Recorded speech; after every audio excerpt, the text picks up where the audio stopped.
Hello, my name is Andrea Palmer, and I'm the grants manager for the City of Oxnard Housing Department. Here to present to you the council agenda item, the substantial amendment to the fiscal year 21 and fiscal year 23 annual action plans. The purpose of a mid-year reallocation is typically to review slow spending and no spending projects within any given year, and see if there is an opportunity for other projects that are moving forward and expending their funds to utilize the funds um, between the mid-year and the year end.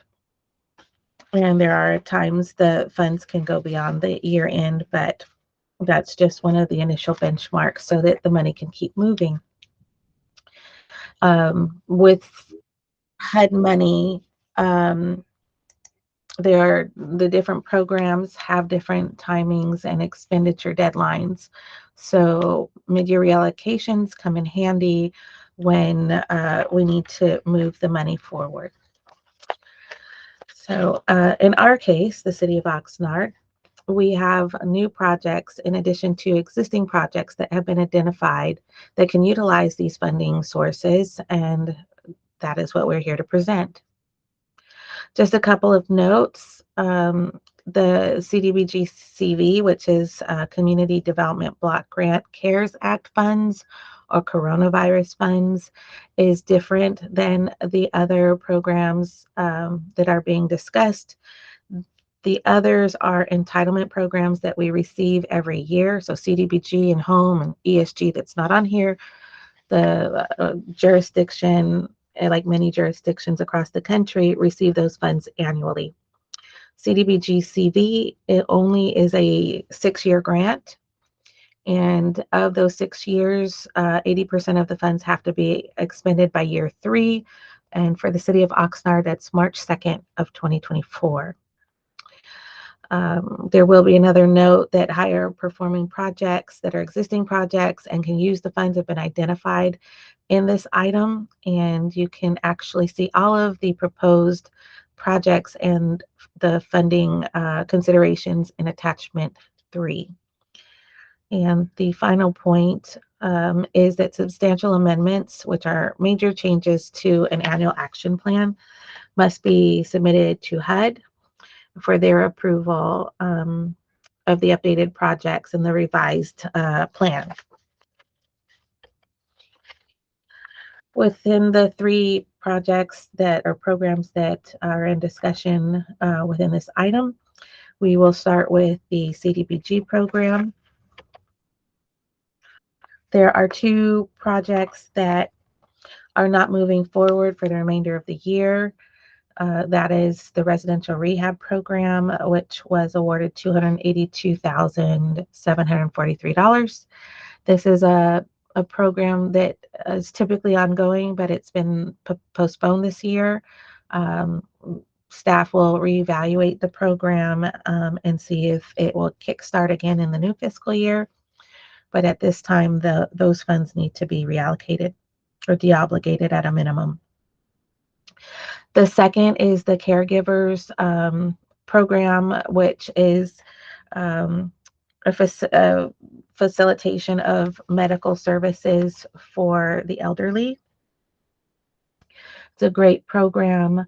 The purpose of the reallocation is because the organization, some of the processes can't follow along with HUD requirements, and they have a lot of different funding sources that are a little more flexible than CDBG. So between the city and the agency, it was decided to continue the program without CDBG funds. So they will continue and move on with their existing funding sources. With those 2 projects being deobligated, there is a total there of $294,523 that go back into the uncommitted CDBG pot of money. As for projects that are that funds are being reallocated to. We will start with Gabriel's house rehabilitation. In the prior year, in prior years they were awarded $352,000. We recognize that with high construction costs and high labor costs at this point, they've all increased during the pandemic period. This was a perfect opportunity to increase the project amount to $950,000. So that's what's being proposed to council today. Throughout the presentation, you will see little sections of funds that will say monitoring or staff and consultants or activity delivery costs. All of them are basically activity delivery costs. And what that means is they're supporting funds for the project that isn't going directly to a subrecipient or a consultant or contractor. So a good example is the $18,000 for Gabriel's house rehab is going to labor and federal compliance monitoring. So a consultant will assist us, and that $18,000 goes to the consultant to assist us in accomplishing that task. The next activity is Cypress Place. This is for demolition or infrastructure improvements, basically site improvements for the lot that the affordable housing development will be going on. And this is in the amount of $1.5 million. There's $27,500 being proposed for activity delivery costs for labor monitoring. And then the final line item reallocation is $54,500 for staff and consultants that will be working on these projects. In a greater aspect, the prior year funds that have been identified were $3,554,923. The reallocated funds that were mentioned earlier due to the closure of the two projects is $294,523, which gives an available balance of roughly $3.85 million available to reallocate. The proposed new commitments in this particular plan is $2,550,000, and this leaves an uncommitted CDBG balance of right under $1.3 million. And those funds are for future eligible activities. The next program is the CDBG CV, the CARES Act CDBG funds. Starting with the business assistance program, the proposed new funding allocation would be $300,000 in total. They were awarded in the prior year for $250,000. The program is $10,000 grants for small businesses, and the only condition is that they either create or retain a full-time job. That can be broken into 2 part-time jobs as long as there's a full-time equivalent. So the increase is $50,000 to make it a whole $300,000. The post-PAL shelter rehab project is kind of a companion activity to a project we had during a more active period of COVID, the pandemic. The PAL site is typically used for youth programs, and the rec department kindly allowed the housing department to use that site to extend the homeless shelter so that the participants of the shelter can safe distance from one another. At this point, there are repairs that need to be completed, and in order to do that, it needs the funding and, of course, project management to make that happen and to restore it back to its original condition, if not better. So staff is proposing $450,000 for that. The next activity is homeless encampment response. The proposed funding is $500,000. This is an ongoing activity, and especially during the pandemic, it's one thing to be in a homeless situation and another thing to be um, in a period where there's um, a high opportunity to get COVID or any other health related conditions from one another.